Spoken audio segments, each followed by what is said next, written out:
ഇപ്പോഴത്തെ പെമ്പിള്ളാരെല്ലാം ഇങ്ങനെ ഇച്ചിരി ശർക്കര ഇച്ചിരി പഴം കൂടി ഇട്ടായിരുന്നെങ്കിൽ പായസം കുടിക്കായിരുന്നു വൈകുന്നേരം. അരി ഇച്ചിരി ഒന്ന് വെന്ത്, അതല്ലേ ഉള്ളു പ്രശ്നം. അല്ലെങ്കിലും നിനക്ക് വീട്ടിൽ പോയിട്ട് വരുമ്പോ ഇച്ചിരി ഉള്ളതാ, ഇച്ചിരി കുഴപ്പം കൂടുതലാ. ഇതെപ്പോഴും ഉമ്മ അടി വെക്കുമ്പോ എല്ലാം പറയുന്നതാണല്ലോ. ഞാൻ വീട്ടിൽ പോയിട്ട് വരുമ്പോ എന്താ ഇത്ര സ്പെഷ്യലായിട്ട്? എന്നുള്ള സ്വഭാവം തന്നെ എനിക്ക് ഇപ്പോഴും ഉള്ളത്, മാറ്റമൊന്നുമില്ല. ഞാൻ വീട്ടിൽ പോയിട്ട് വരുമ്പം എന്തോ സ്വഭാവത്തിൽ മാറ്റം സംഭവിച്ചു പോലും. അവിടെ ആരിയിരിക്കുന്നു എനിക്ക് ഇതൊക്കെ പറഞ്ഞു തരാന്? അരി ഒന്ന് ജസ്റ്റ് ഒന്ന് വെന്തതിനാന്ന് ഉമ്മ എന്റെ വീട്ടുകാരെ പിടിച്ചിരുന്നത് അതിനകത്ത്. ഒന്ന് നിർത്തിനുമ്മായി മോളൂടെ, ഞാനിന്ന് എണ്ണിക്കോട്ടെ.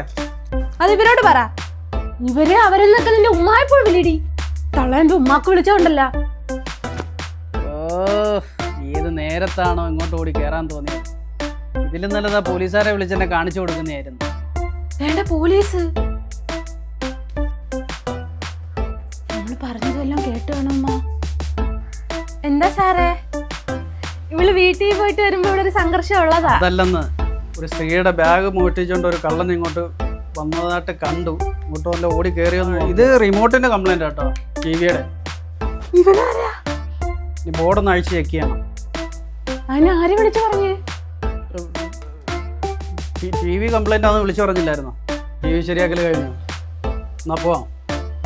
അവൻ്റെ അമ്മൂമ്മയുടെ ബോർഡ് ശരിയാക്കൽ.